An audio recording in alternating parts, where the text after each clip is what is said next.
بسم الله الرحمن الرحيم الحمد لله رب العالمين وصلى الله على حبيبنا وشفينا ومولانا محمد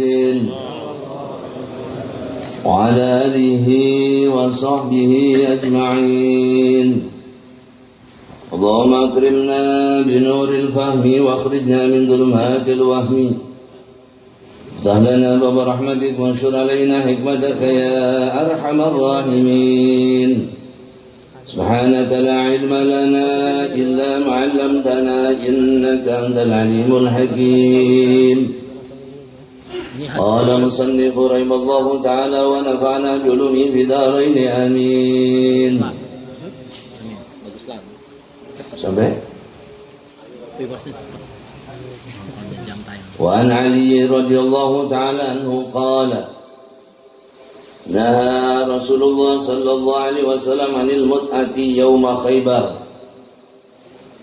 عام خيبر متفق عليه وأنه أن رسول الله صلى الله عليه وسلم نهى عن متعة النساء وأن أكل الحمر أهلية يوم خيبر أخرجه سبعة إلى أبي داود والربيع بن سبرة عن أبيه رضي الله عنه أن رسول الله صلى الله عليه وسلم قال إني كنت أذنت لكم الاستمتاع من النساء وإن الله قد حرم ذلك ليوم القيامة فمن كان عنده منهن شيء فليحل سبيلها ولا تأخذوا مما آتيتموهن شيئا أخرجه مسلم وأبو داود والنسائي وابن ماجه وأحمد وابن حبان.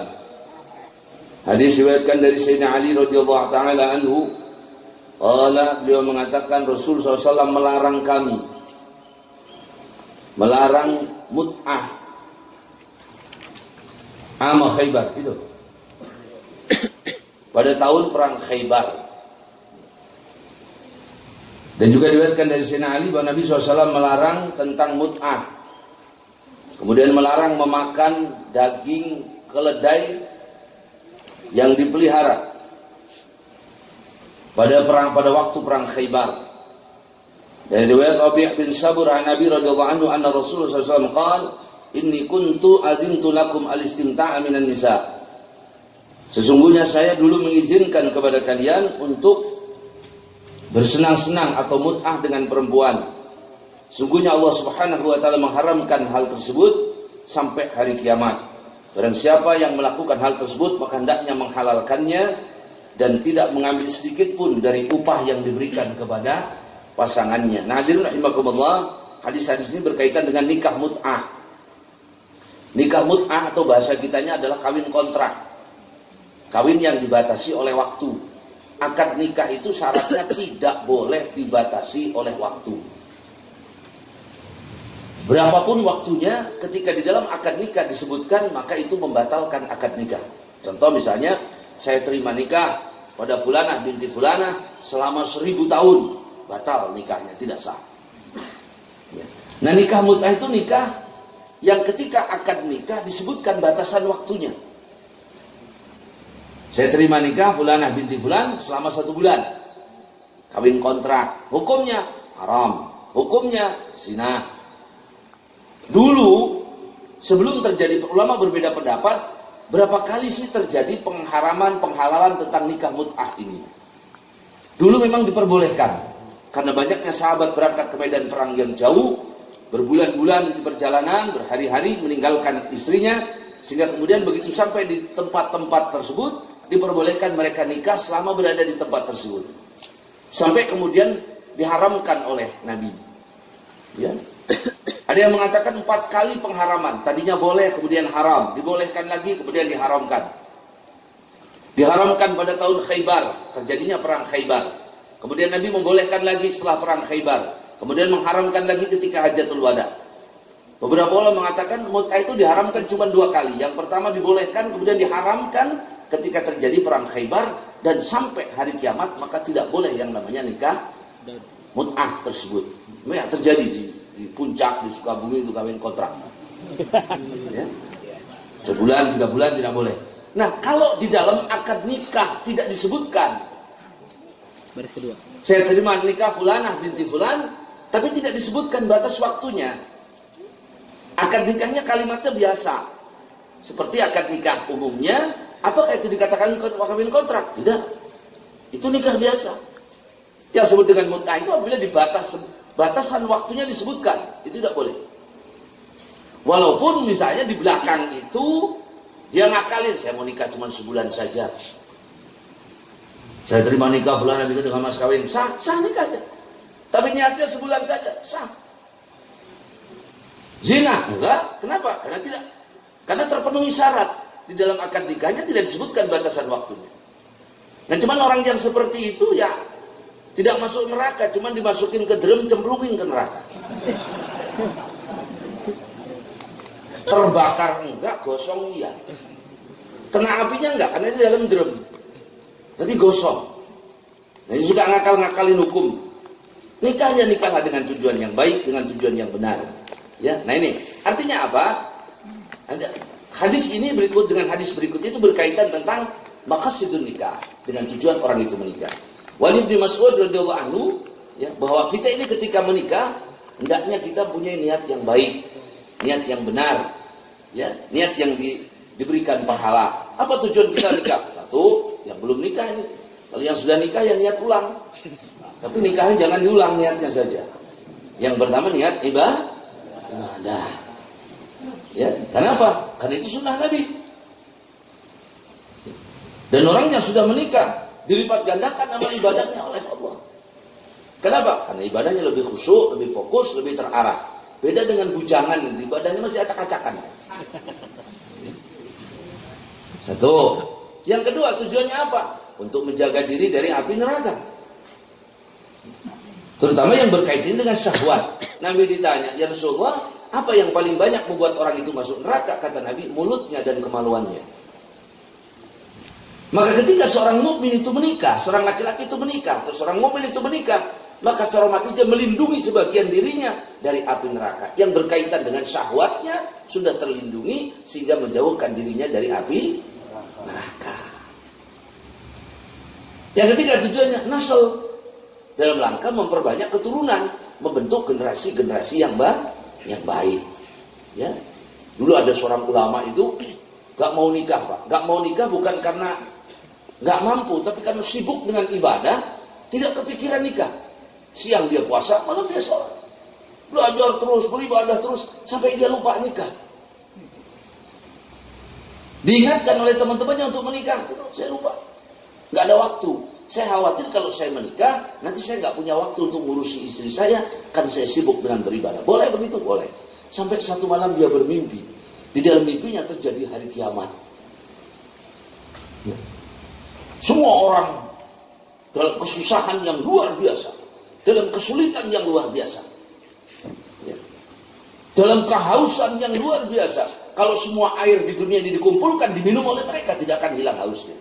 Nah, ada beberapa orang di tengah kehausan itu, tiba-tiba datang anak-anak kecil bawa air minum, diberikan minum. Si ulama ini manggil kepada ini, nah saya juga minta. Kata anak itu, oh gak bisa Pak, kami hanya memberi minum bapak ibu kami. Siapa kalian? Kami anak-anak mereka, anak bapak ibu kami yang meninggal sebelum balik. Maka kami akan menjaga bapak ibu kami di tempat ini. Begitu bangun, dia langsung mendadak minta nikah. Sambil berdoa mudah-mudahan begitu anak lahir mati. Supaya di akhirat ada yang ngasih minum. Jadi bapak ibu yang kebetulan anaknya meninggal sebelum sampai kepada balik atau meninggal di dalam perut setelah 4 bulan keguguran, maka anak-anak yang seperti itu tidak akan mau pasti masuk surga. Akan tetapi mereka tidak mau masuk surga selama bapak ibunya belum masuk surga. Maka mereka akan mensyafaati bapak ibunya masuk surga. Tapi jangan doa anaknya mati. Karena anak yang soleh lebih bermanfaat di akhirat, lebih akan menolong bapak ibunya. Ya, dalam hadis dikatakan jika ada seorang anak itu hafal Quran, maka dia akan mensyafaati keluarganya. Satu riwayat 6 orang keluarganya yang wajib masuk neraka. Dan Allah, jatahmu 6 orang, pilih siapa yang kau akan masukkan ke surga. Nah itu makanya harus semangat nikah supaya punya anak yang soleh. Ya, kalau bapak punya anak 15 hafal Quran semua kan alhamdulillah. Sana sini memberikan syafaat. Nah itu tujuannya. Yang terakhir tujuan pernikahan dalam rangka apa? Sukun, sakinah, ketentraman, ketenangan. Nabi Adam ditempatkan di dalam surga dengan segala keindahan surga, dengan segala kenikmatan surga, dengan segala kelebihan surga dari apa yang ada di dunia ini. Nabi Adam nggak tenang, lubak di surga tuh. Sampai kemudian diciptakan Hawa, baru tenang. Nabi Adam aja di surga nggak tenang karena nggak punya istri. Ini yang bujangan bisa tenang kan aneh. Bukan di surga kok.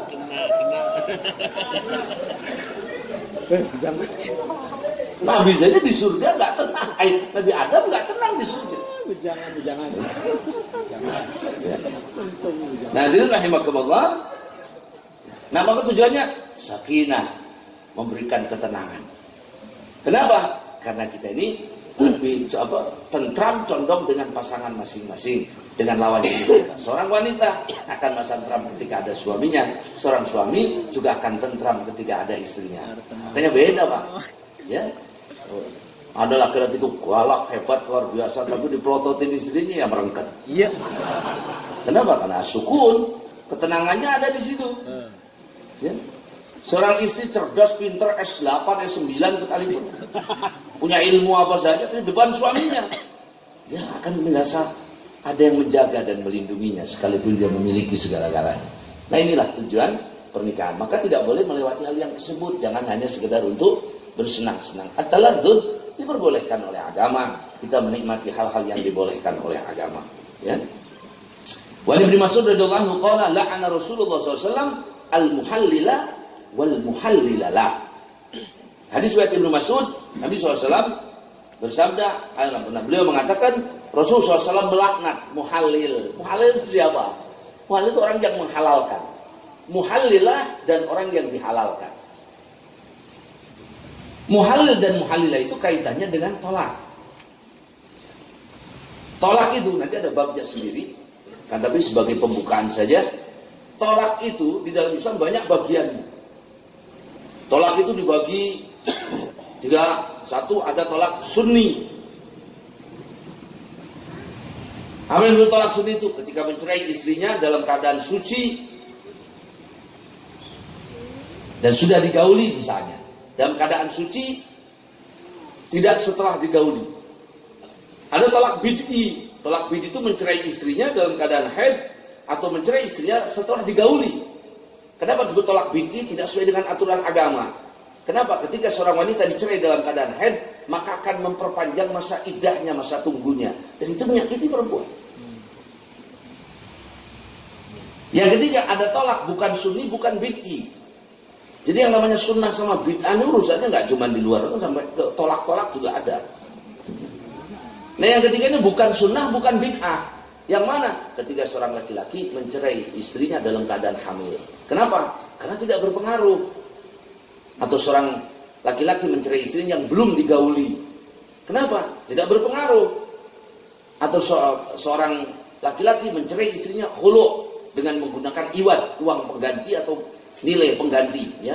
Nah itu tidak disifati sunni, tidak disifati. Kenapa? Karena cerainya tidak berpengaruh kepada iddah. Contoh misalnya seorang laki-laki mencerai istri dalam keadaan hamil, ya tetap iddahnya nunggu lahirin, nggak ada perubahan, nggak panjang, nggak pendek, tetap segitu.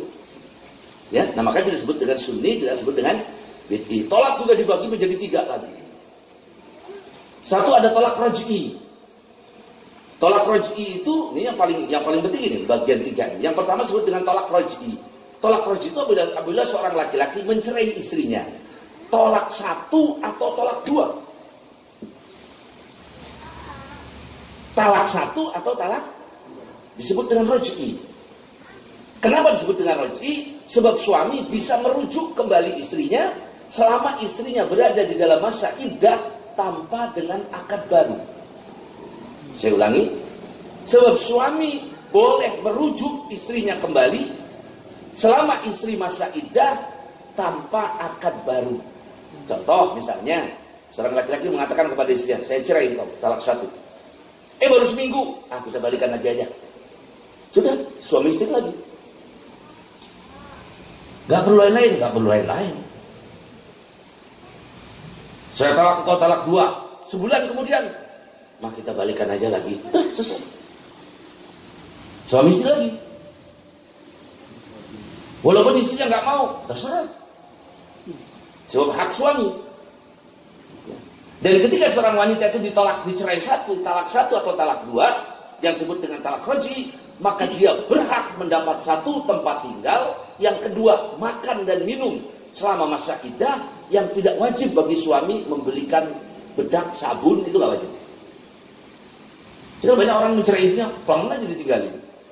Wajib suaminya ngasih makan istrinya. Wajib suaminya, kebutuhannya sama iddah berapa? Iddahnya berapa? 3 kali suci, taruhlah 3 bulan.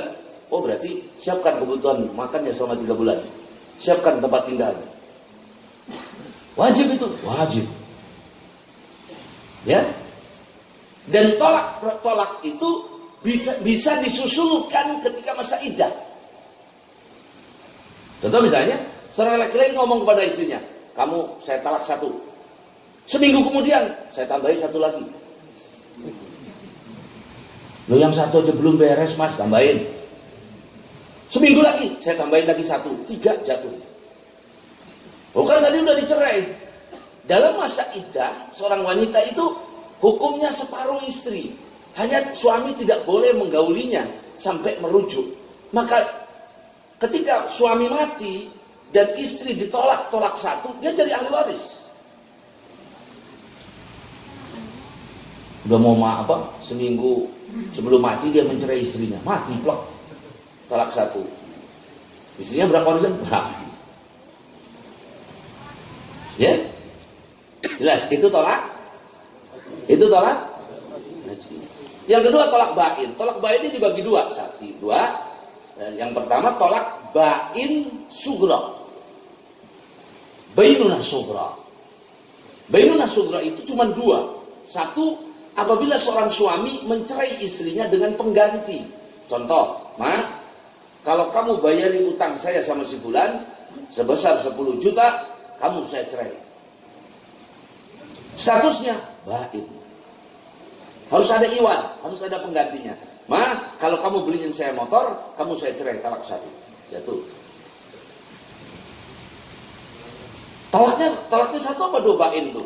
Tergantung yang diucapkan. Diucapkannya 1 ya 1, diucapkannya 2 ya 2. Tapi statusnya bain. Kenapa? Karena ada pengganti daripada kalimat tolak itu. Apa? Bayar utang atau motor atau materi itu.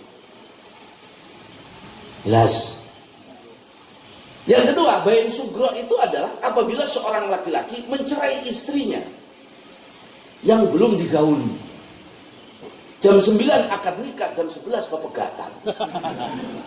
Nah status tolaknya bainunah sughra. 9 pagi akan nikah, 11 pagi juga pepegatan. Maka statusnya bainunah sughra.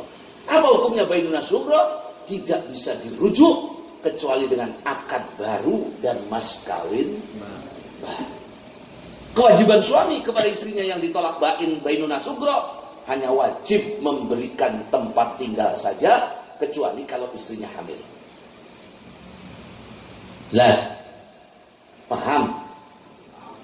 Ini kuncinya bapak-bapak, jangan main-main. Tolak itu pegangannya laki-laki, di tangan kuncinya tangan laki-laki. Laki-lakinya nggak ngerti, kelewatan. Yang ketiga, bainunah kubra. Tolak bain yang besar, kubra. Apa tolak bain kubra itu? Ketika seorang suami mencerai istrinya talak 3. Hukumnya tidak bisa dirujuk kecuali memenuhi 5 syarat. Apa 5 syarat itu? 1, dia harus selesai iddah dari suami yang pertama. Yang kedua, dia harus menikah lagi dengan suami baru. Yang ketiga, dia harus ditolak bain oleh suami barunya. Harus ditolak bain. Yang ketiga, harus digauli oleh suami barunya. Harus digauli, harus. Syarat yang keempat, dia harus ditolak bain oleh suami barunya. Yang kelima, harus selesai masa iddahnya dari suami barunya, baru boleh balik lagi ke suami lamanya. Angel teman. Artinya apa? Rahimakumullah. Dalam hadis Nabi SAW mengatakan, salasun hazluhun najid wa jidduhun najid. Ada 3, jangan dipakai main-main 3 ini. Main-mainnya jadi, apalagi serius. Di antaranya tolak. Jangan pakai main-main. Naudzubillah, ada bawa bapak bercanda sama istrinya. Nah, kita pepegatan aja, kita cerai aja yuk. Jatuh itu. Satu sudah. Kalau suaminya tahu dan ngerti, atau lagi marah, ya sudah kalau begitu kita cerai. Jatuh. Sekarang ada orang mengatakan kalau orang itu mencerai istrinya dalam keadaan marah maka tidak jatuh tolaknya. Itu pendapat kontemporer sekarang. Ulama salaf dari madzhabul arba'ah, dari madzhab-madzhab itu semua mengatakan tolak dalam keadaan marah itu jatuh. Kenapa? Patokan agama ini kan cuma 2. Apa? Baligh, berakal. Selama orang itu baligh, selama orang itu berakal, maka terbebani dengan kewajiban hukum di dalam agama. Kalau salah satu di antara 2 ini hilang, baru tidak dihukumi. Contoh, anak kecil bunuh orang, gak bisa dihukumi. Kenapa? Dia belum baligh. Anak kecil nggak sholat, dosa? Enggak. Kenapa? Belum dihukumi. Atau tidak berakal, orang gila nggak sholat, nggak dosa. Kenapa? Oh, dia nggak terbebani hukum. Nah, selama dia balik berakal. Nah, pertanyaannya, tolak itu bagian daripada aturan agama. Seorang suami marah kepada istrinya. Kalau begitu, kamu saya cerai. Jatuh nggak tolaknya? Jatuh. Kenapa jatuh? Karena suaminya masih punya akal. Buktinya mana? Lah kalau marah kan mau ngelempar pilih-pilih, Pak. Nggak mungkin handphone dilempar, handphone ini cari sendal. Memang larang, telepon, cari yang murah dilemparin. Berarti akalnya masih jalan. Kecuali kata ulama, kalau orang itu marah pada puncak marah sampai dia tidak bisa membedakan antara orang dengan tembok. Nah, edan namanya itu. Baru hukumnya tidak berjalan. Jelas. Dan tolak itu kalau diucapkan 3, ya jatuh 3. Kalau begitu saya cerai kamu 3, ya jatuh 3. Ini sekarang beredar lagi. Orang kalau mengatakan tolak 3, jatuhnya 1. Kalau kita punya 3 jeruk, masanya dihitung 1, 2, 3 jeruk 3. Ini 1 apa 3, Pak? 3, nggak mungkin 1. Dia ngucap berapa? 3. Ya 3 yang jatuh. Dia ngucap berapa? 1000. Kamu saya cerai 1000 kali. 1000 tolak. Maksimal tolak 3, 1000. Ya jatuhnya 3. Jelas? Jelas. Ya, maka jangan dipakai bercanda. Jangan dipakai main-main. Kalau belum tahu ya sudah, yang sudah. Jadi kalau bapak mau lagi marah itu, ya jangan teriak-teriak, jangan sempat terucap kalimat, tahan. Dan yang bisa mencerai itu hanya laki-laki, suami. Ibu mau jungkir balik kayak apa? Minta cerai. Kalau suami nggak cerai, nggak bisa nyerai. Tidak cerai. Kecuali misalnya pengadilan itu punya hak dengan syarat dan aturan. Atau misalnya bapak mewakilkan ke ibunya, Bu, tolong ceraiin istri saya. Ya itu ibunya yang cerai. Tapi kalau seorang istri mencerai dirinya sendiri nggak bisa. Dan ketika seorang wanita meminta cerai kepada suaminya dalam karena urusan dunia, karena urusan materi, maka wanita yang seperti itu lam tajid arfal jannah, dia tidak akan mendapat baunya surga. Tidak akan mendapat baunya surga. Ya, nah itu nantilah pembahasannya di bab tolak sendiri ada. Ya, orang yang saya sampaikan aja udah lupa lagi, apalagi nanti kita bahas dari jauh. Nah, kita kembali kepada hadisnya. Ketika seorang wanita ditalak 3 oleh suaminya, maka dia boleh balik lagi kepada suaminya yang pertama dengan 5 syarat tadi. 1,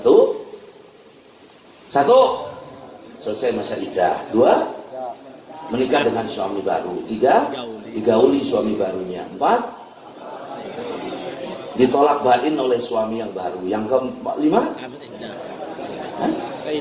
selesai iddah dari suami baru. Baru dia boleh balik ke suami pertama, balik ke suami baru.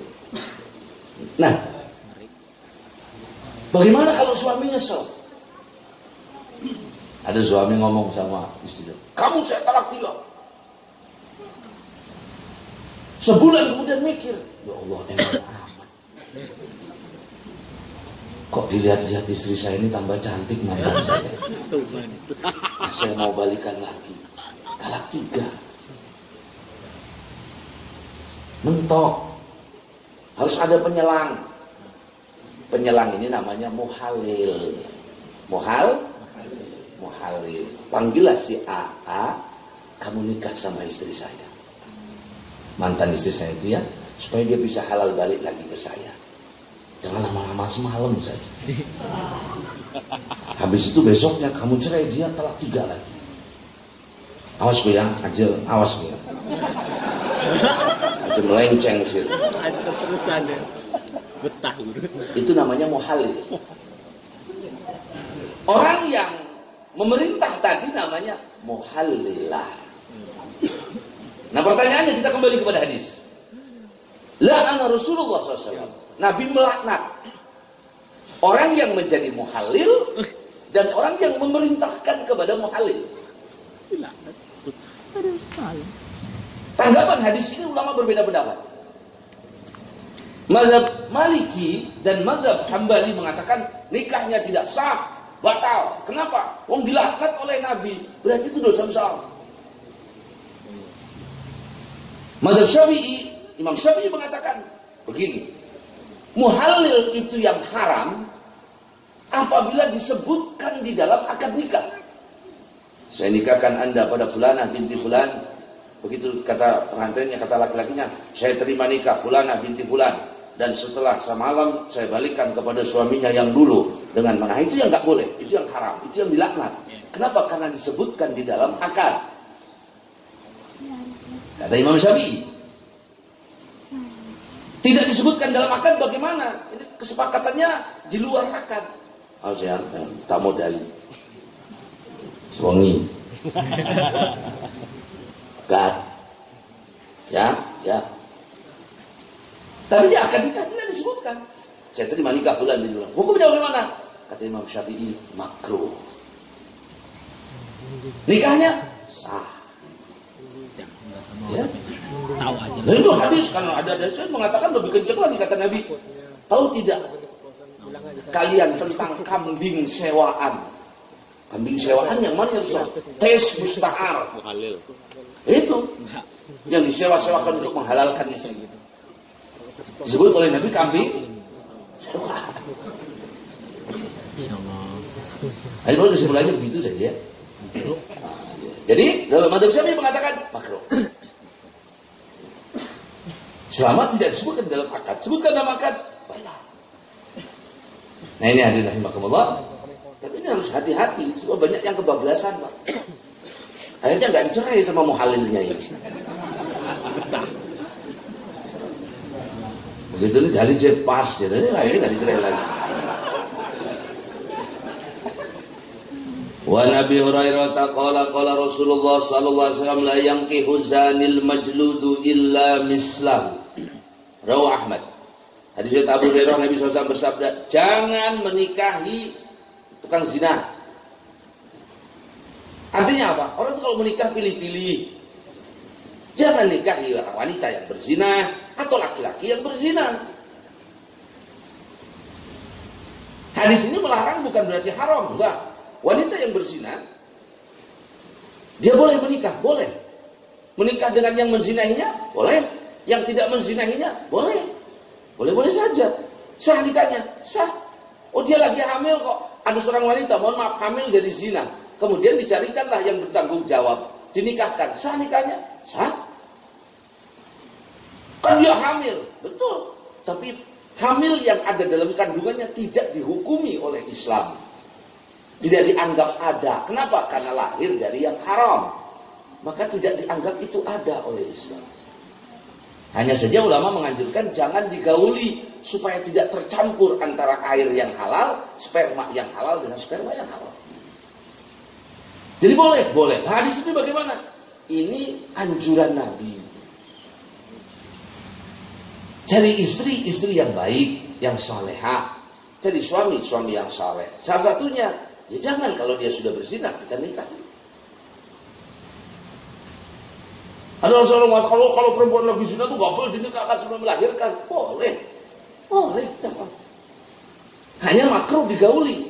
Khawatir tercampur antara sperma yang halal dengan sperma yang haram. Ya, ini artinya apa? Hadirin rahimakumullah. Hadis yang pertama, jangan menikahi Nabi melaknat muhalil dan muhalilat. Yang kedua, Nabi berbicara, artinya pernikahan itu satu hal yang istimewa, satu hal yang luar biasa. Jangan dipakai main-main. Sampai nikah sebentar begitu. La'anallahu dzawwaqin wa dzawwaqat. Allah melaknat laki-laki yang senang icip-icip. Kawin sebulan cerai, ganti lagi sana. Kawin maning cerai, jelek cek nih jaga-jaga. Marah Allah. Wa dzawwaqat, dan wanita yang tukang icip-icip juga. Nikah cerai lagi nikah. Nikah itu yang benar, harus dengan tujuan yang baik dan benar. Sebagai bukti tujuan nikah itu baik dan benar, carilah wanita-wanita yang baik. Carilah laki-laki yang baik, sebab pernikahan itu di dunia sampai ke akhirat. Apa kata Al-Quran? Walladzina amanu wattaba'atum dzurriyyatahum biimanin alhaqna bihim. Orang-orang yang beriman, kemudian keluarganya beriman, anak istrinya beriman, alhaqna bihim, maka mereka kami kumpulkan bersama di dalam surga. Wa ma'alatnahum min amalihim min syai'. Kami tidak tinggalkan amal mereka sedikit pun. Dikumpulkan anak istrinya, suaminya, kalau semuanya baik masuk surga. Maka pernikahan kita ini tidak cuma di dunia sampai ke akhirat.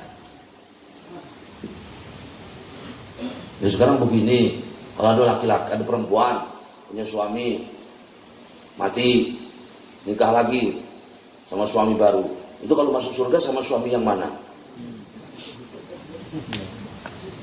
Masa suaminya dua? Kata Nabi, dengan siapa yang paling baik di antara mereka terhadap istrinya itu?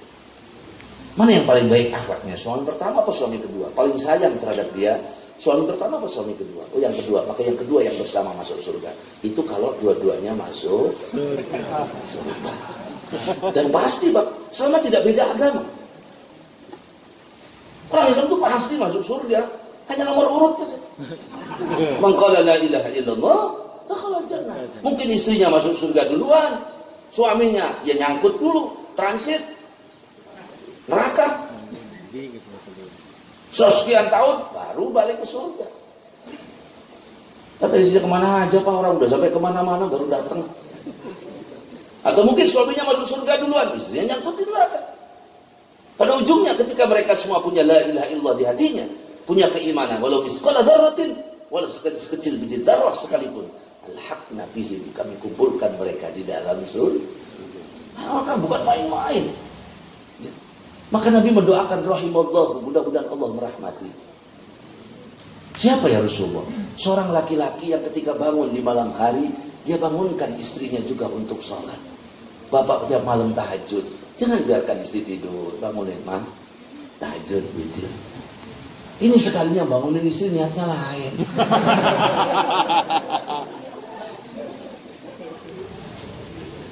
Mah sholat tahajud. Rahimallahu, kata Nabi, mudah-mudahan Allah merahmati. Siapa yang Rasulullah? Wanita-wanita yang bangun di malam hari, dia sholat tahajud, dia bangunkan suaminya. Mas, sholat witir bangun. Jadi saling tolong menolong dalam kebaikan. Iki mau masing-masing. Kata suaminya, lah masuk surga masing-masing, biarin aja. Mau istri saya tidur, ya mungkin dia nyangkut di neraka, saya mau sholat witir. Istrinya juga begitu. Didoakan bersama, saling menjadi penolong masing-masing dalam kebaikan. Suami penolong istri, istri penolong suaminya. Itu kan indah rumah tangga yang seperti itu. Dan itu akan terjadi ketika suaminya baik dan istrinya baik. Suaminya saleh, istrinya salehah. Maka ketika memilih pasangan berhati-hati. Ya. Dan Tidak ada yang merusak masyarakat itu lebih berbahaya daripada zina. Ada maksiat itu disebut dengan menimbulkan fasad, menimbulkan kerusakan ijtimaiyah, kerusakan di masyarakat. Selebihnya orang tidak sholat, yang dosa dia, urusannya dengan Allah. Tetangganya, apakah kena? Kalau dia nggak sholat, kena, tapi tidak secara langsung. Tapi ada dua yang langsung menimbulkan kerusakan di masyarakat itu. Apa? Satu, zina. Kenapa? Merubah keturunan.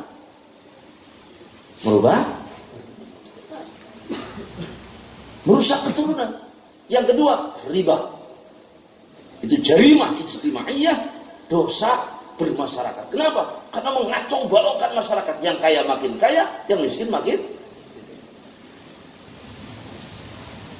Maka Al-Quran menekankannya lebih dari itu.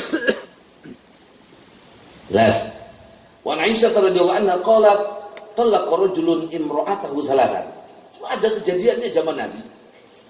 Sayyidatuna Aisyah radhiyallahu anha, beliau mengatakan Nabi seorang laki-laki mencerai istrinya talak 3. Fatazawwaja rajulun, kemudian istrinya ini menikah lagi dengan laki-laki yang lain setelah iddahnya selesai.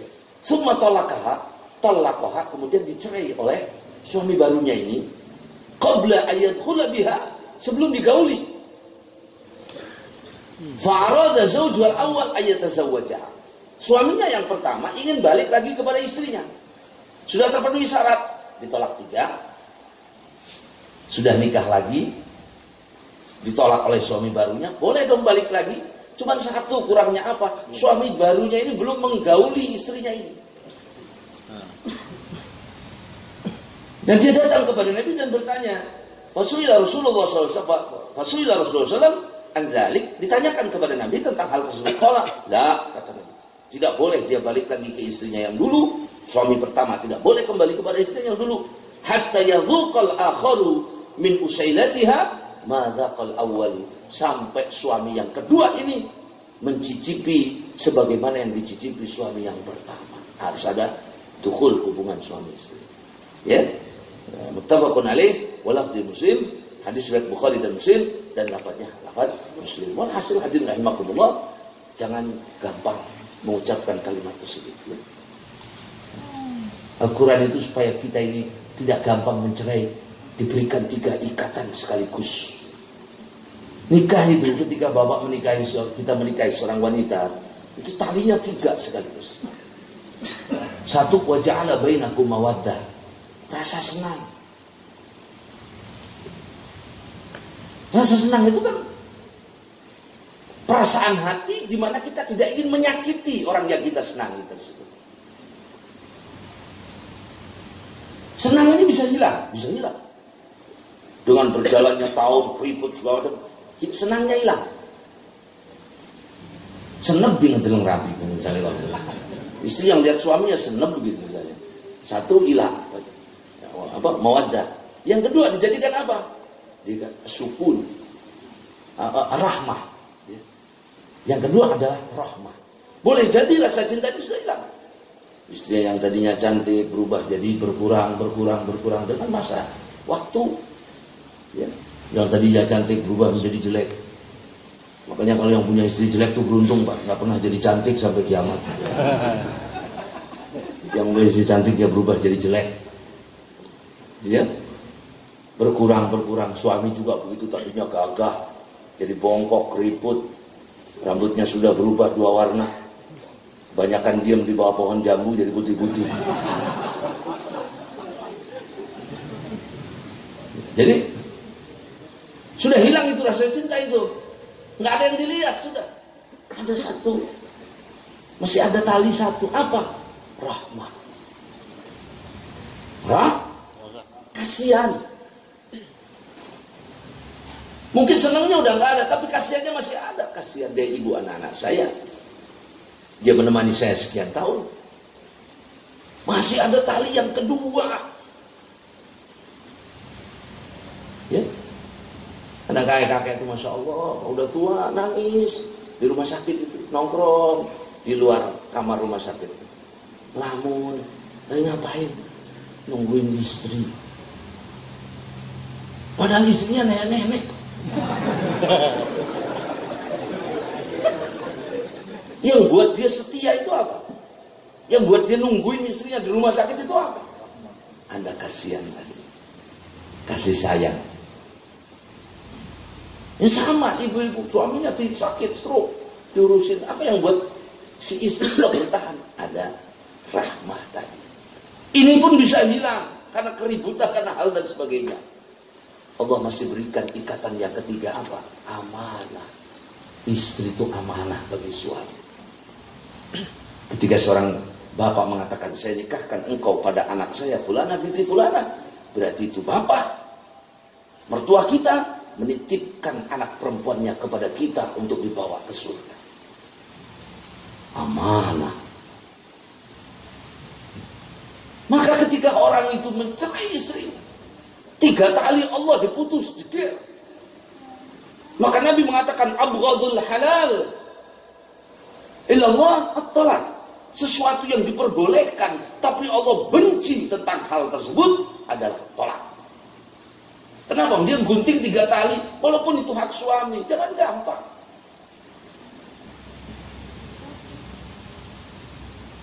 Ada seorang ibu datang kepada Nabi, ya Rasulullah, saya dipukul suami saya. Kata Nabi, kenapa seorang suami memukul istrinya? Karena satu kejelekan, padahal ada 1000 kebaikan yang ada pada istrinya. Satu kejelekan menutupi 1000 kebaikan di istri kita. Ya memang istri kita itu cerewet, ya memang. Tapi kan dia sopan, nurut, taat, masih ada. Ini hilang semua Pak yang ini. Ya memang suami ibu itu pelit. Tapi kan kebaikannya banyak, rajin sholat duha, rajin ke masjid, bertanggung jawab sama anak istri. Maka kalau orang itu yang dilihat jeleknya terus, bubar kita semua. Lihat baiknya, kelebihannya. Iya ya. Kalau melihat keluarnya lebih banyak, lebih cantik dari istri saya. Tapi istri saya punya kebaikan banyak. Ya. Ini sebenarnya Jimmy mikir apa? Apa memang pengalaman masing-masing?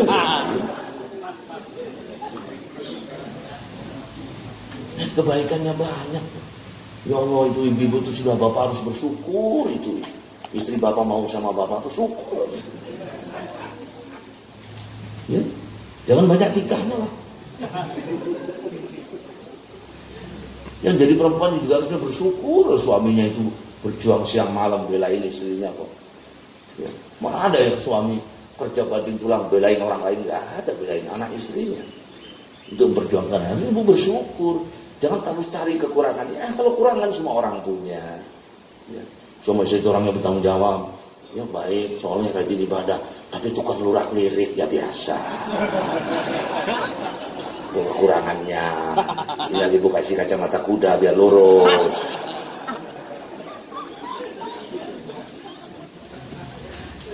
Misalnya gitu. Babul kafaati wal khiyar, bab menjelaskan tentang kafaah dan khiyar. Kafaah itu adalah sederajat, kufu. Ya. Untuk membangun rumah tangga itu supaya menjadi rumah tangga yang sakinah, yang berkah, penuh dengan rahmat Allah. Salah satu penunjangnya, hendaknya suami istri itu sederajat. Betul itu? Ya. Mohon maaf. Seorang santri yang hafal Quran, yang salehah, menikah dengan preman. Ya tapi orang Islam. Sakinah, enggak akan. Istrinya sholat, suaminya mabok. Istrinya sholat, suaminya maksiat. Enggak ada kebahagiaan itu. Istrinya mandi besar, suaminya mandi besar aja enggak tahu. Di mana ada sakinah? Ya. Nah, maka untuk membangun ketentraman itu, agama sebagian ulama mengatakan syarat, tapi Syafi'i mengatakan, Imam Syafi'i mengatakan ini bukan syarat. Kata Imam Syafi'i radhiyallahu anhu, ini adalah anjuran dalam membangun rumah tangga. Sebaiknya suami istri itu sekufu, sederajat. Sederajat dari siapa? Kita sudah bahas. Innal kafa'ata sirtatun qad khurrirat yumbika anta baitu syikrin mufradin nasabun wa dinun sun'atun hirfatun Sun'atun hurriyatun faqdul uyubi wa fil yasadi taraddudi. Yang menjadi tolak ukur di dalam kafa'ah kufah itu 6. Yang pertama nasabun nasab. Orang Arab tidak sederajat dengan non-Arab. Istrinya Arab, suaminya bukan orang Arab, nggak imbang. Rabine gede dhuwur, suaminya pendek.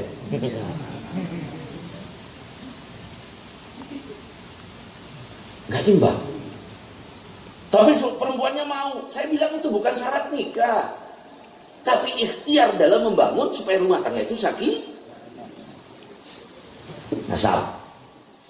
Seorang Hashimi, wanita Hashimiyah, seorang wanita keturunan Nabi, tidak sederajat dengan laki-laki yang bukan keturunan Nabi.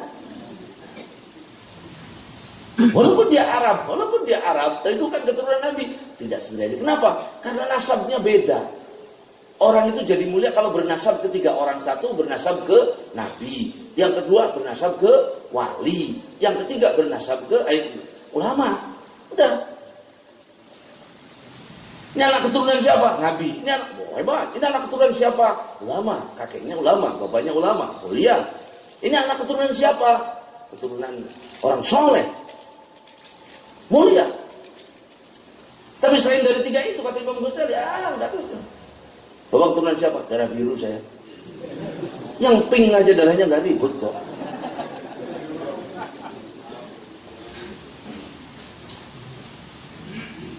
Dia serang laki-laki membanggakan kakeknya.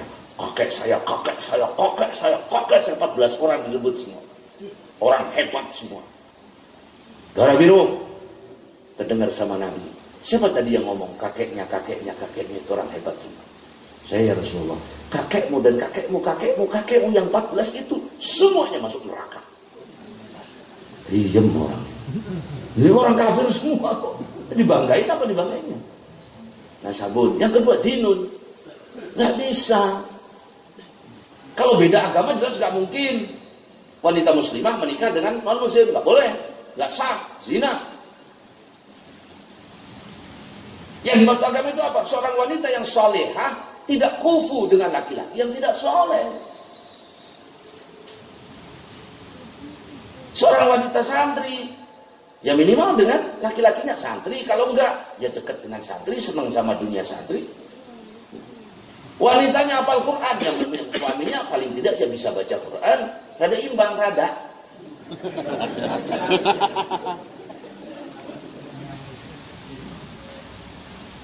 Dan itu pengaruh loh Pak, benar. Istrinya mengerti aturan agama, suaminya jendelnya untuk bilang, niat wudhu aja nggak bisa. Apa nggak ngerepotin istrinya? Sementara dia yang bertanggung jawab harusnya adalah suami. Yang ketiga, sun'atun, profesi.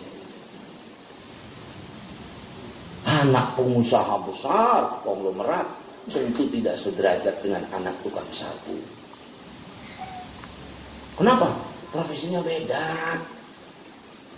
Gak nyambung, nanti dihina suaminya. Tapi yang namanya cinta itu kan buta. Ya ujung-ujungnya nggak seru, sakinahnya hilang. Ya. Yang keempat, hurriyatun, budak tidak kufu dengan seorang wanita yang merdeka. Yang kelima, faqdul uyub, tidak adanya aib. Ya. Tidak imbang. Yang keenam adalah wafil yasar. Adapun kaya dan miskin itu tidak menjadi tolak ukur.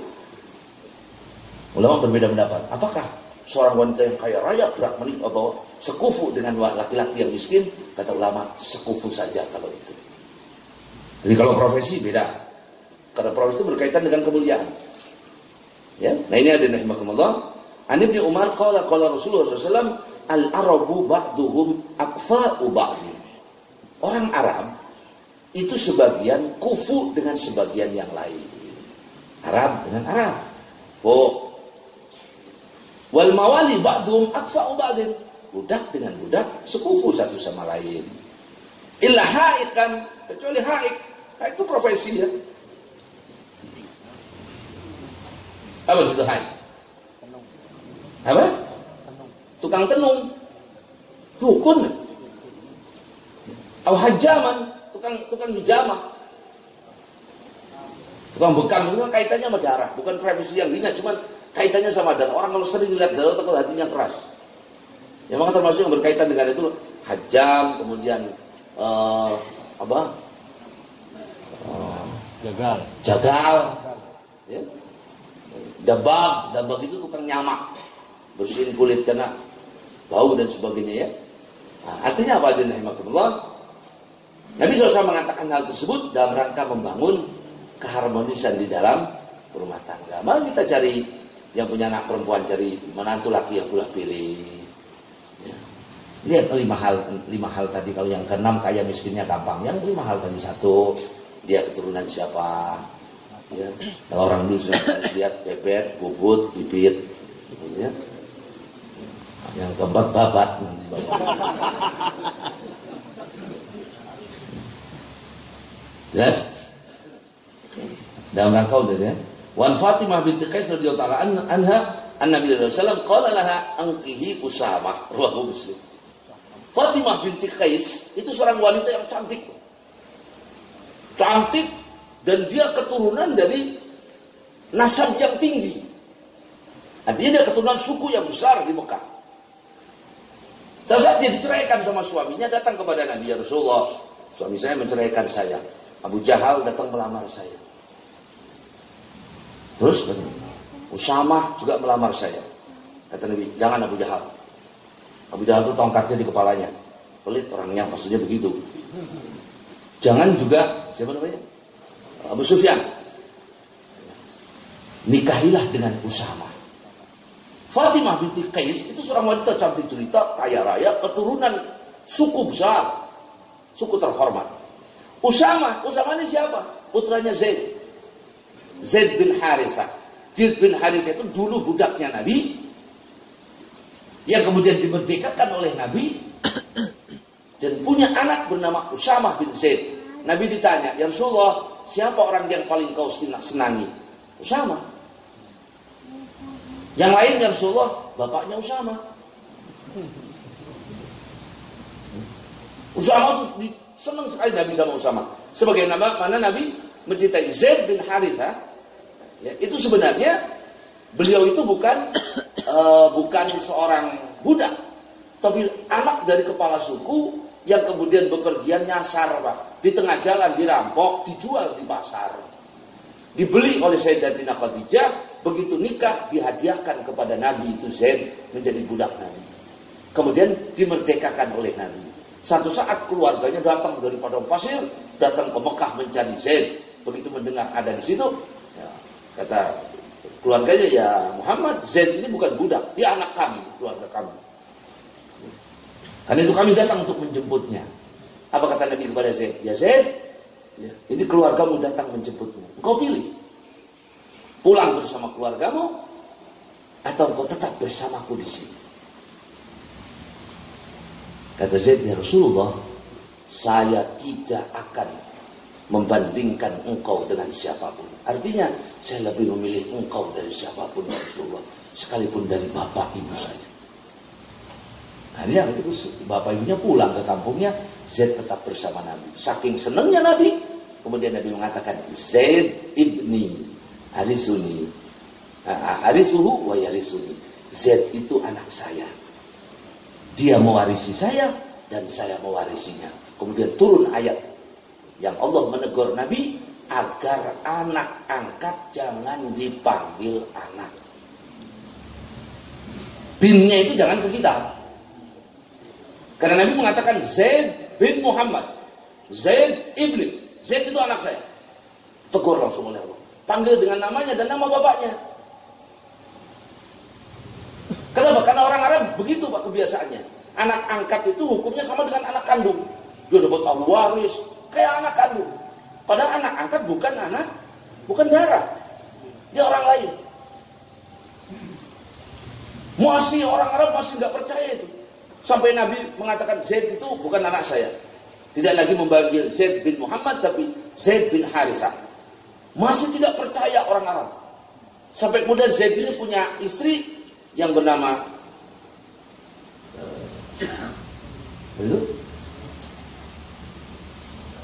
Fatimah binti Jahsh. Kata Nabi, ya Zaid, ceraikan istrimu. Diceraikan oleh Zaid, dinikah oleh Nabi. Wah, ini sebab menjadi pertanyaan besar di kalangan orang-orang yang tidak senang dengan Islam, menjadi cemoohan. Muhammad memerintahkan anak angkatnya menceraikan istrinya, kemudian dinikah oleh Nabi. Padahal Nabi menikahi mantan istrinya Zaid ini atas perintah Allah. Yang kedua, tujuannya apa? Untuk membatalkan anak angkat, bahwa anak angkat itu bukan anak kandung. Buktinya bekas istrinya anak angkat bisa dinikah oleh bapak. Kalau istrinya anak kandung nggak bisa dinikah oleh bapak. Jelas. Jadi tujuannya itu untuk itu Nabi itu. Bukan karena Nabi tertarik dengan kecantikannya Fatimah binti Jahsy, tidak. Tidak. Bukan Fatimah namanya, tapi karena tadi Nabi ingin membatalkan anak angkat ini. Kemudian menikahkan Sayyidina Zaid bin Harithah dengan Ummu Aiman yang disebut dengan Barakatul Habasyiyah. Ummi ba'da ummi, ibu setelah ibu saya, kata Nabi, yang mengurus Nabi dari kecil.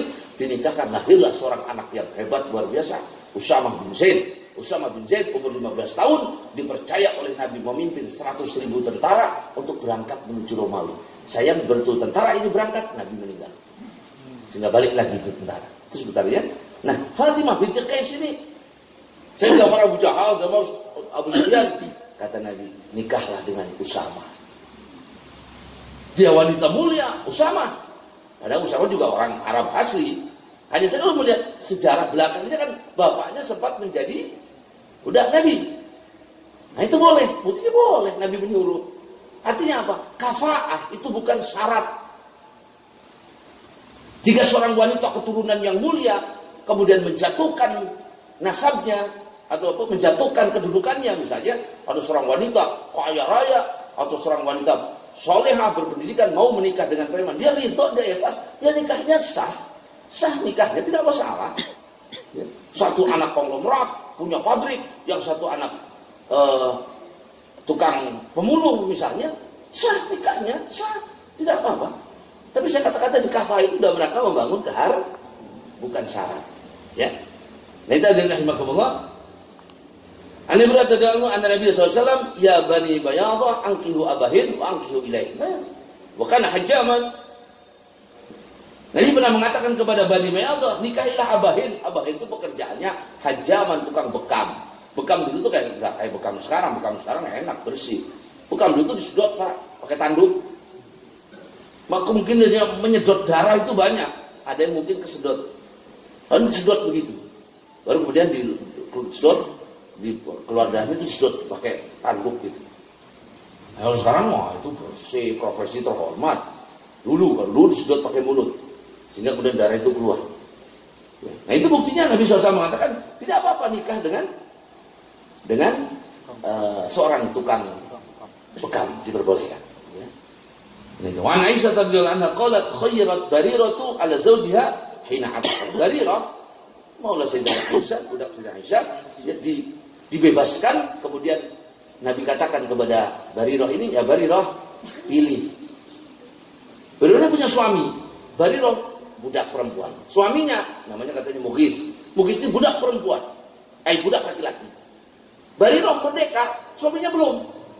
Orang merdeka punya istri, punya suami, budak. Maka Nabi bilang kepada Barirah, ya Barirah, pilih. Engkau mau tetap jadi istrinya apa bebas? Apa engkau pisah dengan suami? Dan Barirah lebih milih bebas. Kan saya sekarang sudah orang merdeka ya Rasulullah, suami saya masih budak. Nah, artinya ada hak memilih. Ketika misalnya seorang budak perempuan dimerdekakan, saat dia punya suami sebelumnya adalah budak. Nah, maka dia boleh memilih kembali kepada suaminya yang pertama, atau memilih untuk fasakh nikah, membubarkan nikahnya. Kenapa? Karena tidak bisa seorang budak menikahi wanita merdeka. Ana zaujuha kana abdan, dan riwayat Muslim dikatakan bahwa suaminya Barirah ini adalah budak, ya. Wan Dhahab bin Fairuz Ad-Dailami an Nabi radhiyallahu ta'ala anhu qala ya Rasulullah inni aslamtu wa tahti ukhtan. Faqala Rasulullah sallallahu alaihi wasallam talliq ayatuhu ma syi'ta. Dari Fairuz Ad-Dailami, dari putranya meriwayatkan dari bapaknya Fairuz, Beliau datang kepada Nabi, ya Rasulullah, saya masuk Islam. Dan saya ini punya istri kakak beradik. Orang jahiliyah dulu gak ada aturannya nikahnya, Pak. Kakaknya dinikah, adiknya dinikah. Saya punya istri kakak beradik, ya Rasulullah. Dan sekarang saya masuk Islam. Kata Nabi, "Tallik ayyatuhuma syi'ta," ceraikan mana yang kau senangi. Kakaknya atau adiknya yang kamu pengen ceraikan. Yang kau senangi jangan ceraikan. Nah, ini dalil tidak boleh seorang laki-laki menikahi kakak dan adik. Tidak boleh seorang laki-laki menikahi bibi dan keponakan. Bibinya dinikah, melihat ponakannya dinikah lagi, nggak boleh. Harus diceraikan salah satunya. Ya. An Salim an Nabi radhiyallahu anhu, dari Salim bin Abdullah bin Umar, putra Sayyidina Abdullah bin Umar, an Nabi radhiyallahu anhu, anna Ghailan bin Salma aslama. Ghailan bin Salma masuk Islam. Walahu asyru niswatin, dia punya 10 istri. Dia istrinya 10, 20 itu orang jahiliyah, Pak. Oh, ada orang Islam sekarang saya istrinya 10, jahiliyah. Ghailan ini istrinya 10, masuk Islam. Ya Rasulullah, saya masuk Islam. Faslam nama'ah. Kemudian saya juga masuk Islam, ya Rasulullah. 10-10-nya masuk Islam. Fa'amaru Nabi SAW ayatakhayyaru minhunna arba'an. Kata Nabi, pilih 4 saja. Nah, lain adalah Hakim bin Hizam datang kepada Nabi, ya Rasulullah, ketika masuk Islam, saya ini punya 10 istri. Kata Nabi, amsik arba'ah, pegang 4, ceraikan sisanya. Maka maksimal seorang laki-laki diperbolehkan punya istri 4 dalam satu akad, dalam satu ikatan berbarengan, ya, artinya dalam satu ikatan nikah, walaupun nikahnya tidak sekaligus tapi berbeda-beda, itu 4. Lebih dari itu tidak boleh. Istrinya berapa? 6, jahiliyah. 4 saja, jangan lebih dari situ. Satu. Yang kedua, hadis ini mengatakan, saya masuk Islam, ya Rasulullah, dan istri saya juga masuk Islam. Apabila ada dua orang atau ada suami istri mu'alaf dua-duanya, maka pernikahannya tidak perlu diulang. Suaminya masuk Islam, istrinya ikut masuk Islam, dua-duanya bareng, sudah selesai. Itu masuk Islam, sudah, dua-duanya suami istri tetap. Bukan dia nikahnya dulu waktu kafir. Fa'inal Islam yajib ma qablahu. Hukum sebelumnya tetap berlaku setelah masuk Islam, artinya pernikahannya sah. Kalau salah satu masuk, salah satu enggak, misalnya suaminya masuk Islam, istrinya enggak, maka secara otomatis pernikahannya fasakh, berubah, bubar. Ketika masa iddah 3 kali suci misalnya, ternyata istrinya masuk Islam, maka dibalikkan kepada suaminya tanpa akad baru. Tapi kalau dia masuk Islam setelah melewati masa iddah, maka dikembalikan kepada suaminya dengan akad yang baru lagi sebagai orang muslim dan ya, Islam yajib ma qablah. Islam itu menarik yang sebelumnya. Anak-anaknya bagaimana? Sah, jadi wali nikahnya sah. Ini masuk Islam sekeluarga, bapaknya, ibunya, anaknya semua. Ya udah sah semua. Jadi kayak orang Islam, ya sudah dihukum Islam semua, nggak usah ada yang diulang-ulang. Nah itu azimakumullah, ya, dari hadis ini. Nah kalau satu-satu, ya saya katakan tadi, kalau dalam masa iddah misalnya, suaminya, istrinya masuk Islam, suaminya enggak, otomatis cerai, namanya fasakh. Nah dalam masa iddah, ya, istrinya kan habis dicerai kan iddah 3 kali suci kalau dia masih suci, masih haid. Nah dalam masa iddah suaminya masuk Islam, maka dikembalikan ke istrinya tanpa akad baru. Nah, tapi kalau suaminya masuk Islam setelah istri selesai masa iddah dan ingin kembali kepada istrinya dulu, ya, yang dinikah dia dalam keadaan bukan Islam, maka harus dengan akad yang baru, mas kawin yang baru. Wallahu subhanahu wa ta'ala. Ada tanya kan? Ya. Assalamualaikum warahmatullahi wabarakatuh. Tadi disebutkan mengenai Bain Sugro, nikah jam 9, cerai jam 11 dan belum digauli. Tapi kemudian disebutkan bahwa si suami masih wajib memberikan tempat tinggal kalau dia hamil. Mohon penjelasan. Yang kedua, mengenai ketenangan, Kiai. Kalau sudah menikah diberikan ketenangan. Kalau nikah yang kedua kali apa tenangnya 2 kali, Kiai? Terima kasih. Assalamualaikum. Pertanyaan yang pertama, apa tadi? Nikah pagi, nah ini makanya yang ngaji itu yang merhatiin dengerin yang baik. Nikah jam 9, dicerai jam 11. Katanya wajib nafkah kalau hamil. Bagaimana hamil belum digauli? Itu yang wajib dinafkahi kalau hamil. Berarti sudah digauli. Kalau belum digauli ya nggak mungkin hamil, Pak. Banyak pikiran ngajinya lu ya.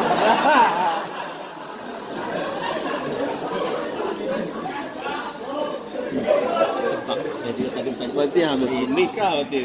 Tapi kalau bertanya berarti paham. Yang nggak nanya yang dipertanyakan.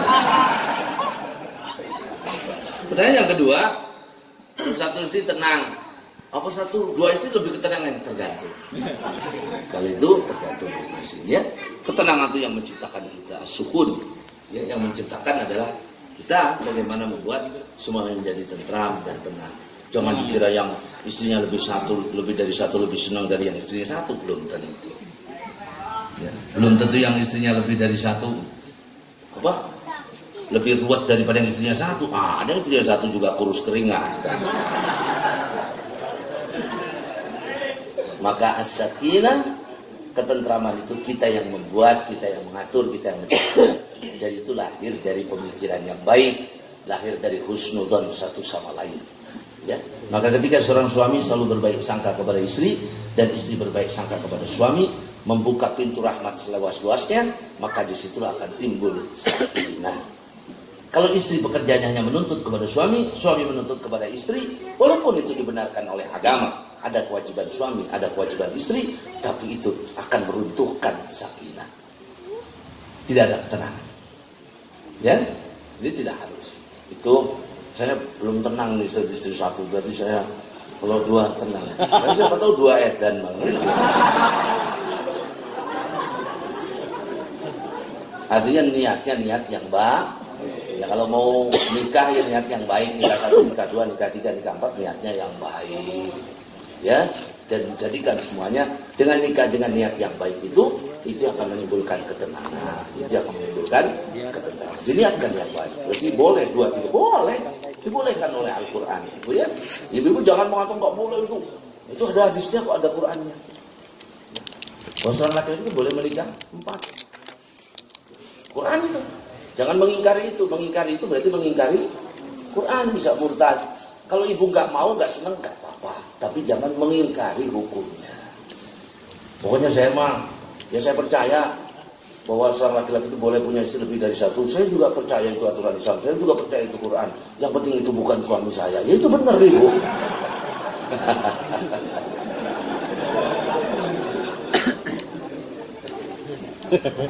Lagi? Ya, silakan. Assalamualaikum warahmatullahi wabarakatuh. Yang ingin saya tanyakan ketika seseorang tentang tolak, oke.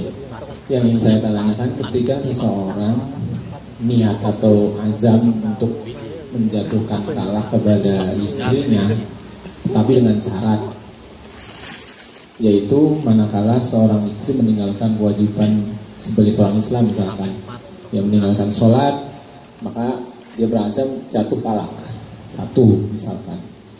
Berarti ketika dia meninggalkan seluruh, misalkan sehari 5 waktu, berarti dia jatuh talak 3. Apakah itu berlaku demikian?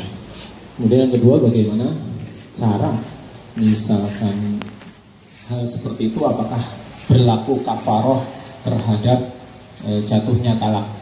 Mohon penjelasan lagi. Assalamualaikum. Assalamualaikum warahmatullahi.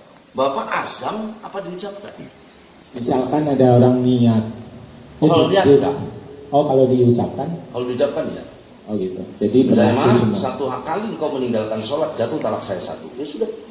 2 kali 2, 5 kali 5. Kalau diucapkan, tolak itu kalau di hati nggak jadi, Pak. Kata tolak itu bahasa hukum itu harus nampak, harus diucapkan. Ya. Ataupun tidak diucapkan tapi misalnya mengiyakan, kata istrinya, yaudah ceraikan saya, kata suaminya, iya, jatuh. Harus ada ucapan, ceraikan saya, suaminya diam, nggak jatuh. Ceraikan saya, diam, nggak jatuh. Kan belum ada kejelasan hukum itu. Nah, Saya niat, kalau belum masih niat nggak apa-apa.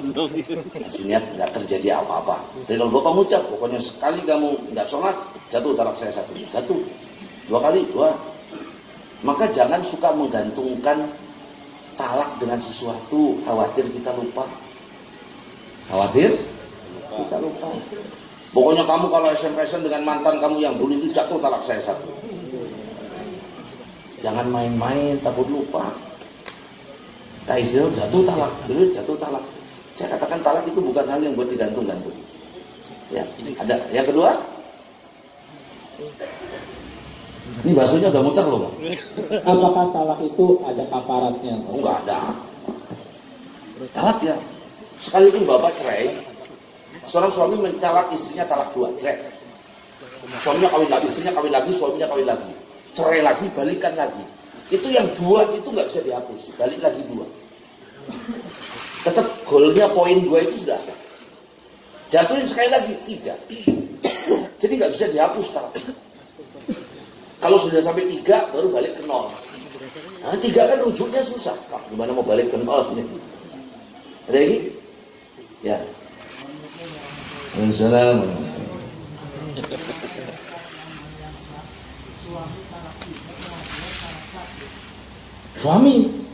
Suami talak 3, pengadilan talak 1. Suami, talak itu punya suami, bukan punya pengadilan.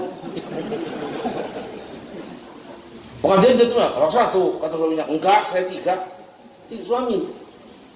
Kalaupun berbeda pendapat antar istri dan suami, kata ditanya istrinya, kamu ditalak berapa sama suamimu? 1. Kata suaminya, enggak, 3.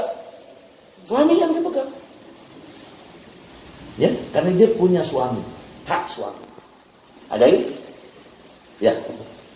Assalamualaikum warahmatullahi Waalaikumsalam. Kalau tidak ada orang mentalak tapi lewat zaman sekarang lewat WA pakai ya. Apakah itu talaknya sah? Terus kalau ngirim WA-nya itu ternyata ngirim WA-nya 3 kali pakai. Itu dihitungnya. Waduh. Sudah gitu WA-nya di grup lagi. Hanya rai istrinya kok di grup. WA-nya nggak masuk-masuk. Rame itu. Itu dihitung talak 3. Tolak itu ada 2. Ada sorry. Sorry itu kalimat-kalimat yang ketika diucapkan baik niat tidak niat tetap jatuh talak. Itu namanya sorry. Contoh misalnya cerai, udah nggak bisa makna lain. Mau niat nggak niat jatuh. Beda sama udah kamu pulang ke rumah ibumu, ke rumah bapakmu. Itu bisa talak, bisa bukan. Nah, yang kedua disebut kinayah. Kinayah itu bisa maknanya tolak, bisa maknanya bukan, tergantung niat suami ketika mengucapkan itu. Tulisan, surat, SMS, WA itu termasuk kinayah. Tergantung niat suaminya. Ya. Niatnya kapan? Ketika nulis itu. Bapak nulis WA ini nulis tujuannya apa? Pokoknya kamu suami. Saya bukan cerai, ngancem aja nakut-nakutin dia. Nah itu nggak jatuh. Tergantung niatnya. Ya, karena dia kinayah, bagian daripada kinayah. Nah ngirimnya 3 kali, 2 kali, tergantung niatnya. Ngirimnya niatnya sih sekali, cuma kekirim 3. 1 karena kinayah. Jelas? Sudah tidak ada? Ya Pak, terakhir. Bismillahirrahmanirrahim. Dari ibu-ibu nih Pak. Iya Bu. Assalamualaikum warahmatullahi wabarakatuh. Begini Pak Ustadz, terkait dengan penjelasan tadi, bahwa seorang istri yang menggugat cerai kepada suaminya semata-mata urusan dunia, maka diharamkan untuk istri tersebut mencium baunya surga. Yang saya tanyakan begini Pak Ustadz, ada seorang istri menggugat cerai suaminya, pernikahannya sudah 20 tahun, anaknya sudah 3, sudah remaja. Alasan istri tersebut menggugat cerai suaminya karena katanya kurang dalam memberikan nafkah, diantaranya Pak Ustadz ya, cuek, itu pemalas dan lain sebagainya. Padahal di pihak istrinya ini sebetulnya ada orang ketiga, jadi Ya. ada mantan lah mungkin gangguannya itu Pak Ustadz. Kemudian suami ini tidak ingin bercerai, bisa memaafkan istrinya dan bisa merubah kekurangannya tadi. Juga dengan alasan melihat ketiga anak-anaknya, orang tuanya dan sebagainya. Jadi di sini saya ingin meminta pencerahan kepada Pak Ustadz, bagaimana dengan status istri tersebut, Pak Ustadz, sebelum melangkah ke perceraian yang diputuskan oleh pengadilan agama. Terima kasih Pak Ustadz. Assalamualaikum warahmatullahi wabarakatuh. Hadirin rahimakumullah. Seorang istri yang tidak mencium baunya surga karena meminta cerai, menggugat cerai, mengangkat cerai kepada suaminya karena urusan dunia. Yang dimaksud urusan dunia ini bukan hak. Kalau hak itu jelas. Contoh misalnya suaminya menafkahi, cuman nafkahnya tidak berlebihan kayak orang banyak, itu namanya bapak ibu menuntut urusan dunia. Tapi kalau suami tidak menafkahi, ibu menggugat cerai, itu yang benar, itu hak ibu. Suami saya nggak pernah ngasih nafkah ke saya, dan saya nggak ridho. Kalau istri ridho, ya sebaik-baiknya istri. Nah misalnya yang dituntut adalah karena ya dia ngasih nafkah, cuman pas-pasan, karena penghasilannya pas-pasan. Nah itu berarti ibu wanita yang seperti itu menuntut karena urusan. Atau misalnya karena yang lain mau hidupnya sebuah enak, mewah, punya rumah, punya mobil, saya kok punya suami penghasilannya pas-pasan. Nah itu saya minta cerai karena urusan dunia. Apalagi di belakang itu ada orang yang manas-manasi, ya. Nah itu lebih lagi, ya. Kan sering WA-nya kan begitu, kalau kau tidak bahagia nomorku masih yang lama kan.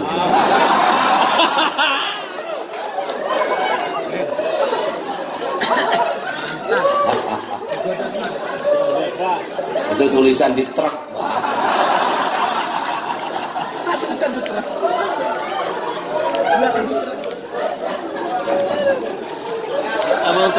Artinya apa? Kalau ibu, saya katakan tadi, orang yang bercerai itu memutuskan 3 tali sekaligus. Dan itu talinya Allah, makanya Allah marah. Seorang wanita yang sabar dengan kekurangan suaminya, Allah berikan sama pahalanya dengan Asiyah binti Muzahim, istrinya Fir'aun, wanita yang dipuji oleh Al-Quran.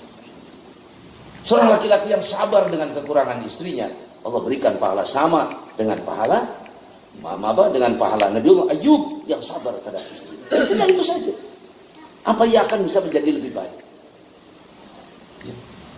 Dari satu kekurangan kan masih banyak kelebihan suami kita dibanding orang yang tidak pernah kita kenal sama sekali. Tapi satu hal yang perlu diingat, seorang wanita yang meminta cerai itu marah besar Allah. Seorang laki-laki yang mencerai istrinya tanpa sebab dibenarkan agama, Allah marah. Walaupun itu hak suami. Bagaimana jika seorang istri yang meminta itu? Maka pertimbangkan 1000 kali. Ya, kalau kurang semuanya punya kurang. Siapa manusia punya sempurna? Yang ini penghasilannya besar tapi orangnya pelit. Ini hasilnya pas-pasan tapi loman. Semua begitu. Ya, yang penting sabar sama syukur saja. Ya. Dikasih lebih ya syukur, dikasih kurang ya sabar. Ya. Pasti dibalik syukur itu juga kita butuh sabar. Di balik sabar itu juga kita bersyukur, ya alhamdulillah suami saya mah nggak ganteng-ganteng amat, penghasilannya pas-pasan, tapi saya bersyukur alhamdulillah. Kenapa nggak banyak tingkahnya? Itu suaminya gagah, penghasilannya besar, masya Allah, bentar ribut, lecek di sana sini misalnya kan. Nah, sudah itu syukuri saja. Ya, orang yang sabar dan orang yang syukur itu dua-duanya masuk surga. Ya, itu sudah sabari saja. Kenapa? Karena belum tentu itu menyelesaikan. Yang pasti ketika diperbolehkan pun yang namanya cerai itu Allah tidak senang. Nanti juga ada bab tolak Pak ya. Bab tolak itu nanti ada kapan tolak itu menjadi wajib. Wajib dicerai. Kapan menjadi sunnah, kapan menjadi haram, kapan menjadi makruh. Tapi hukum asalnya mabghud. Allah tidak senang. Allah tidak senang. Maka Nabi tidak pernah mencerai istrinya, kecuali istri yang minta. Hanya 2 orang kan, satu ketika seorang wanita menikah dengan Nabi kemudian melihat begitu Nabi masuk kamarnya dia mengatakan, "A'udzubillah nik, saya berlindung kepada Allah dari engkau." Kata Nabi, "Oh berarti engkau sudah berlindung kepada Allah dari saya." Dia sudah pulang. Yang kedua yang lebih memilih dunia beserta isinya. Yang sekonyol-konyol tanpa alasan Nabi tidak pernah. Ya. Dari 9 orang istrinya yang ketika Nabi hidup bersama Nabi, Sayyidah Khadijah meninggal duluan. Yang 9 orang yang ketika Nabi meninggal, ada 9 orang istri Nabi. Tidak ada satupun yang dicerai Nabi karena alasan itu. Ya, nah itu. Dan hidup ini nggak sebatas di dunia, ada perjalanan hidup setelah hidup di dunia ini yang harus menjadi pertimbangan banyak, menjadi pikiran kita lebih panjang. Jelas sebenarnya? Ada lagi? Ya. Assalamualaikum warahmatullahi wabarakatuh. Wah, ini salam. Ustaz, maaf ini masalah Sambil perwalian. dibagi baksonya ya. Tapi jangan dimakan kalau belum selesai ngaji. Ustaz, maaf ini masalah perwalian dalam pernikahan. Ya. Ada pernikahan, Pak Naib menanyakan pada wali bahwa Pak Naib menanyakan ini mau diberikan sendiri apa wakil. Si wali jawab wakil. Nah si Naib itu langsung menikahkan kayak seperti anak sendiri, tidak ada ijab kabul dengan orang tuanya. Status pernikahannya gimana Ustaz? Harus ada wakil dulu. Bagaimana tahu wakil? Wakil kepada siapa? Ya artinya orang tuanya sudah ngomong bahwa Naibnya ngomong, Ini bapak mau wakil. Bapak mau wakil apa mau dinikahkan sendiri apa wakil? Wakil ke siapa? Wakil, cuma jawab wakil doang. Nggak bisa. Wakil itu harus jelas. Wakil ke siapa? Wakil ke Pak Naib. Udah, kata Naib, ya udah saya terima. Sah. Tapi kalau bapak mau nikahkan sendiri apa wakil? Wakil. Wakilnya nggak ditanya lagi ke siapa, nggak sah. Wakilnya ke siapa? Nah itu nggak bisa. Segini banyak orang saya wakil sama siapa? Orang banyak kok. Kecuali mau nikahkan sendiri apa wakil sama siapa? Sama Pak Naib. Ya udah saya terima dan Naib nikahkan, boleh. Tapi kalau bapak mau nikahkan sendiri apa wakil? Ya udah saya nikahkan. Loh, wakil emang bapaknya itu wakil ke Naib? Kan belum tentu. Maka harus, bagaimana nikahnya? Kalau mewakilkan yang nggak sah, nikahnya nggak sah. Ulangi lagi. Ya terakhir, siapa tadi? Ya.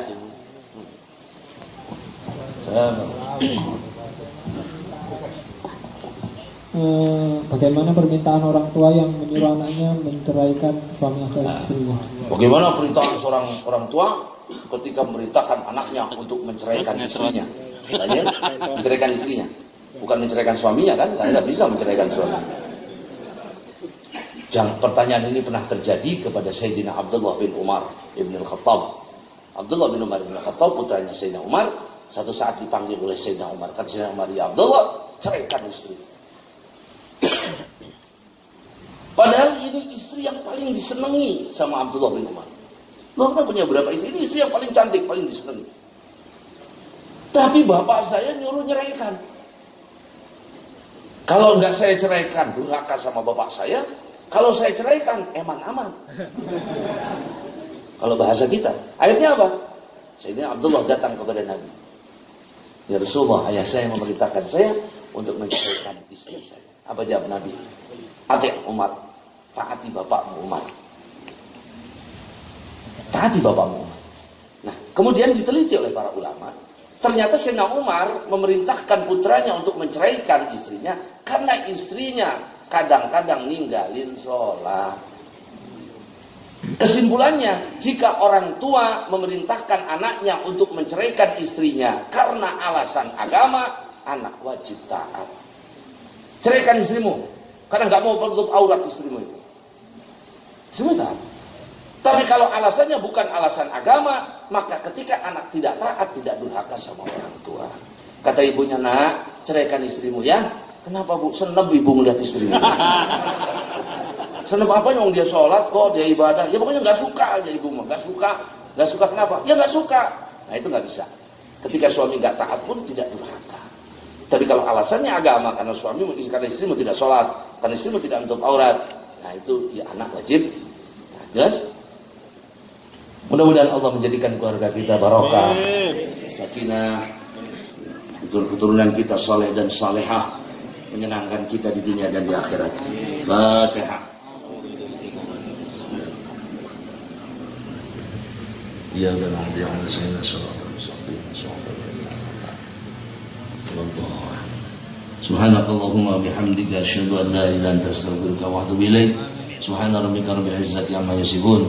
Wassalamun ala mursalin walhamdulillahi rabbil alamin. Mohon maaf atas segala kurangan. Assalamualaikum warahmatullahi wabarakatuh.